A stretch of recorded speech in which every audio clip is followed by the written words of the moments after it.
बिस्मिल्लाहिर्रहमानिर्रहीम। अस्सलाम वालेकुम। क्या उम्मीद करती हूँ कि आप सब खैरियत से होंगे और अपनी ईद की तैयारी मुकम्मल कर चुके होंगे और रमज़ान शरीफ आपका बहुत अच्छा गुजरा होगा और आप ईमान की बहुत अच्छी हालत में होंगे। दोस्तों आज हम बना रहे हैं बहुत मज़ेदार अफ्तार पार्टी के में जो आप कबाब बना सकते हैं। ये आलू और कीमे के कबाब हैं। ये याद है इसमें चिकन शामिल नहीं है, इसमें बीफ कीमा शामिल है और ये बहुत मज़े के बनते हैं। आप इसको एक दफ़ा ज़रूर ट्राई कीजिएगा। ईद पे अपने दोस्तों और फैमिली फ्रेंड्स को आप बना के खिलाएं और वो बहुत तारीफ़ करेंगे इंशाल्लाह, ये गारंटी है मेरी। तो ये बहुत आसानी से बन जाते हैं। इसके लिए मैंने एक फ्राई पैन ले लिया, उसमें मैंने शामिल किया 2 टेबल स्पून की जितना कुकिंग ऑयल और इसमें थोड़ा सा जो है तकरीबन 1 टेबल स्पून की जितना मैं इसमें जो है लहसुन को मैंने क्रश कर लिया है वो मैं इसमें शामिल कर रही हूँ। और अब इसके बाद इसको थोड़ा सा सौते करेंगे ताकि इसका जो कच्चापन ख़त्म हो जाए। ये देखिए थोड़ा सा ये जो है वो ब्राउन हो चुका है, इसका मतलब ये है कि ये जो है पक चुका है। अब इसके अंदर हम शामिल करेंगे कुछ और चीज़ें, मसाले कुछ शामिल करेंगे, कुछ सब्जियां शामिल करेंगे ताकि अच्छी से हमारी स्टफिंग रेडी हो जाए। तो इसको भूंज, अगर आप मेरे चैनल पे नए हैं और अभी तक आपने मेरे चैनल को सब्सक्राइब नहीं किया तो प्लीज़ जल्दी से सब्सक्राइब कर लें। साथ में नीचे जो छोटे से बेल आइकन को प्रेस करना ना भूलेंगे ताकि आने वाले हर नई वीडियो की नोटिफिकेशन बासानी आप तक पहुँच सके। तो दोस्तों इसमें मैं तकरीबन 250 ग्राम में इसमें बीफ का कीमा शामिल कर रही हूँ और इसको मैं भूनूँगी अच्छी तरह से जब तक कि ये अच्छी तरह से लहसुन के जो पेस्ट है उसमें मिक्स ना हो जाए। तो इसको भूनते हुए तकरीबन 2 से 3 मिनट हो चुके हैं और ये देखें इसका कलर भी चेंज होना स्टार्ट हो चुका है। अब ये देखें हल्का सा उसके अंदर आपको बबल्स नज़र आ रहे होंगे ऑयल्स के, इसका मतलब कि हम कीमा भून चुका है। अब इसमें तकरीबन 2 छोटे साइज़ के जो प्याज हैं उनको मैं क्यूब्स में काट रही हूँ। अगर आप चाहें तो इसमें जूलियन कट भी कर सकते हैं, लेकिन मैंने इसको क्यूब्स में कट किया है क्योंकि कीमा जो है वो कीमा है, इसलिए मैं इसमें इस तरह शामिल किया। अब इसमें हम मसाले शामिल करेंगे और इसको इस तरह से पकने, थोड़ा सा सॉफ्ट होने देंगे कीमे को। और अब इसमें डाल रही हूँ चिली फ्लेक्स, ये तकरीबन 1 टीस्पून मैंने इसमें चिली फ्लेक्स शामिल कर दिए। अब इसमें मैं डाला थोड़ा सा क्रश की हुई, थोड़ी सी कटी हुई जो है लाल मिर्चें, और इसमें मैं अब शामिल कर रही हूँ थोड़ा सा नमक और इसमें हम शामिल करेंगे थोड़ी सी क्या उसको लाल मिर्च। ठीक है, ये टेस्ट के लिए बहुत मज़े का टेस्ट आने वाला है। वीडियो को लास्ट तक देखिए, स्किप ना कीजिएगा। अब इसमें थोड़ा सा मैंने शामिल किया चिकन पाउडर, इससे बहुत अच्छा फ्लेवर आता है और आप यकीन करें कि कीमे का जो फ्लेवर है वो इन्हेंस हो जाएगा।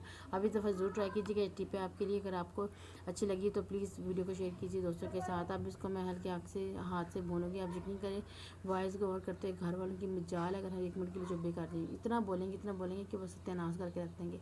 इतनी मेहनत से वीडियो बनाई जाती है लेकिन घर वालों को सुकून ही नहीं है। अब देखिए बच्चों की पीछे से आवाज़ें आ रही हैं, क्या आपको हाक समझ आएगी यहाँ पे। तो अब क्या करेंगे कि इसको जो है तो प्लीज़ एडजस्ट कर लीजिएगा और माइंड ना कीजिएगा, मैं पहले एडवांस सॉरी कर रही हूँ आपसे। और इसके बाद देखिए इसको मैं हल्की आंच पे पका रही हूँ। इसमें कीमा जो है वो हमने इसी तरह ही पकाना है और ये बहुत मज़े का बनता है। और आप यकीन करें एक दफ़ा इस आपको करने इस रेसिपी को ट्राई करना है तो आप उसके बाद इसको बार बार बनाएंगे इंशाल्लाह। तो इसको देखिए मैं भून रही हूँ अच्छी तरह से और ये इसके अंदर आप इसमें कोई मसाले नहीं ऐड करेंगे क्योंकि हमने अभी जो है आलू की स्टफिंग भी रेडी करनी है। और अब इसमें मैं शामिल कर रही हूँ थोड़ा सा कुटा हुआ सूखा धनिया। आप चाहें तो इसको स्किप कर सकते हैं लेकिन मैं इसमें शामिल कर रही हूँ, इससे बहुत अच्छा फ्लेवर आता है। अब इसको अच्छी तरह से भून लेंगे जब तक कि हमारा कीमा जो अच्छी तरह से भुना जाए और इसके अंदर से एक खास जो अरोमा आता है गोश्त का वो ख़त्म ना हो जाए। तो देखिए अच्छी तरह से भून चुका है, तकरीबन 3 से 4 मिनट लगे और इसमें कसूरी मेथी ऐड कर देंगे 1 टीस्पून की जितना इसमें कसूरी मेथी ऐड की है। अब इसको मैं जो है 2 मिनट के लिए और भून लूँगी। आप इसकी जितनी भुनाई करेंगे उसका फ्लेवर इतना ही अच्छा आएगा। तो बस आपने ये याद रखें इसमें पानी आपने बिल्कुल शामिल नहीं करना क्योंकि हमने इसको मैसी बिल्कुल नहीं करना, ये थोड़ा सा खड़ा सा मसाला रहेगा। तो देखिए इसको मैंने खड़ा रखा, सारे के प्याज वगैरह और हर चीज़ आपको सामने नज़र आ रही है और आपने भी इस तरह ही इसको रेडी करना है। तो मिर्चें मुझे थोड़ी सी कम लग रही थी, मैं इसमें थोड़ी सी और जो है वो शामिल कर लिया, लाल मिर्चा थोड़ी और पा लिया ने। एडजस्ट कर लिया करो सारे टेस्ट उस जायके जो कि ठीक है, खुद भी चेक कर दी जाया करो। तो देखो अच्छी तरह मिक्स वगैरह हो चुका है। तो अब क्या करेंगे कि इसको ठंडा होने देंगे।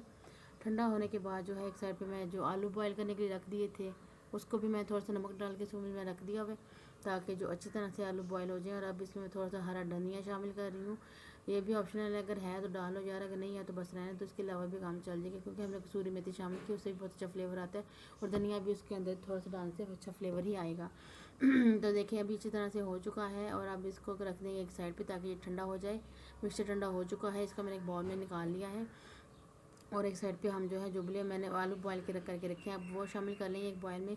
तकरीबन मैं इसमें ले रही हूँ 400 ग्राम मेरे ख्याल में, ना कम ना ज़्यादा इतने ही है। तो इतने आलू ले लिए, इनको मैंने बॉईल कर लिया है और इसको मैं मैशर के साथ कोशिश कर रही हूँ कि हो जाए, पर मैं कह नहीं, जो काम हाथ से होता है वो मशीनों से नहीं हो सकता। तो मैंने हाथ धोए अच्छी तरह से साबुन के साथ। आपने भी हाथ अच्छी तरह से धोने हैं, ऐसे गंदे मंदे हाथों के साथ आपने बिल्कुल नहीं बनाने टिक्कियाँ शिक्कियाँ। अब मैंने आलू मैश कर ली हूँ और जो मैंने मिक्सर कीमे का रेडी किया था वो मैं इसमें शामिल कर रही हूँ। तो ये देखिए, आप इसको चम्मच के साथ ज़रा मिक्स करें, अगर आप इजी नहीं है तो फिर इसको हाथ के साथ मिक्स कीजिएगा।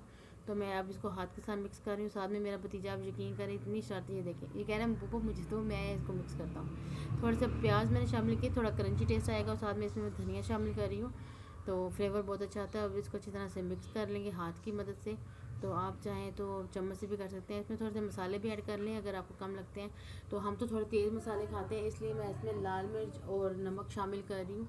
और फिर इसको मिक्स कर लेंगे अच्छी से मिक्स करना है उसके बाद, ताकि अच्छी से हमारी टिक्कियाँ बन सकें। अब ये मिक्स हो चुका है, मसाला सारा मटेरियल रेडी हो चुका है। अब मैं इसकी बना लूँगी कबाब।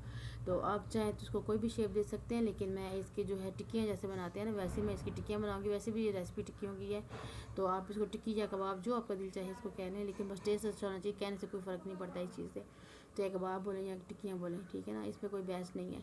तो आप इसको देखिए, गोल गोल करके इस तरह गोल ऐसे घुमाना है जैसे हमारी ज़मीन गोल है, ऐसे घुमाएगा, फिर ऐसे दबा दें जैसे इंसान जो है दबाते हैं लोगों को आजकल, इस तरह से आपने दबाना है। तो दबो दबाई जाना है बस इस तरह से, ठीक है ना। दबाने के बाद ये देखिए, इस तरह से हमारी ज़बरदस्त टिक्की रेडी हो जाएगी। यकीन करो इतनी मज़ेदार थी, मैं दिल कर मैं बस टिक्कियाँ ला रहा, पर क्या करें, रोज़ा था और रोज़े के एहतराम तो बहुत ज़रूरी है तो देखें ये हो चुकी हैं। बाकी मैंने कुछ फ्रीज़ कर दी थी, तो मैंने कहा बाद में भी बना लेंगे, एक रफ्तारी में इतना तो नहीं खाया जा सकता ना, वो भी बहुत सारे आइटम्स होते हैं। तो ये देखिए, ये बन गया है। मैं तकरीबन 10 मिनट के लिए इसको मैं फ्रिज में रख दूँगी रेस्ट करने के लिए, ताकि जो सेट हो जाए। और देखिए टिक्कियाँ सेट हो चुकी हैं। अब मैं इसको बैटर में, बेसन के बैटर में मैं इसको फ्राई करूँगी। सिंपल बैटर ले लिया है, उसके अंदर मैंने टिक्कियों को डिप किया और डिप करने के बाद उसको मैंने फ्राई करना स्टार्ट कर दिया। देखिए बीच में थोड़ी सी ना वीडियो स्किप हो गई, वो मुझे मिल ही नहीं रही, पता नहीं कितने गैप गुप हो गई, लगता है ईदी शॉपिंग करने चली गई थी। तो अब देखो, मैंने ये ऐसे ना डिप करके बनाई, आप यकीन करें इस तरह की टिक्कियाँ ना हमारी अम्मी के स्कूल, मेरी मामा ना टीचर थी, तो उनके ना स्कूल के साइड पे एक दुकान थी, वहाँ पे ये टिक्कियाँ मिलती। तो आप यकीन करें, जब से मैंने वो खाई है, मैं ट्राई किया, यकीन करें सेम वही जायका है। और जब घर वालों ने ट्राई किया तो सब ने बोला यार ये वहाँ से टिक्कियाँ मंगवाई, मैं कह रही मैंने खुद बनाई, और कोई यकीन ही नहीं कर रहा था, इतनी मज़े की बनी थी। तो उम्मीद करती हूँ आपको ये रेसिपी बहुत अच्छी लगी होगी। अगर रेसिपीज़ अच्छी लगती हैं तो प्लीज़ मेरे चैनल को सब्सक्राइब कर दें, मेरी वीडियोस को लाइक करें, अपने दोस्तों के साथ शेयर कीजिएगा। बहुत सारी दुआएं आपके लिए, और मुझे भी अपनी दुआ में याद रखें। मिलते हैं एक नई रेसिपी के साथ, तब तक अपना ढेर सारा ख्याल रखिएगा और अपनी ईद को अच्छी तरह से इंजॉय कीजिएगा। की वॉचिंग का मेरे साथ रहिएगा। अल्लाह हाफिज़।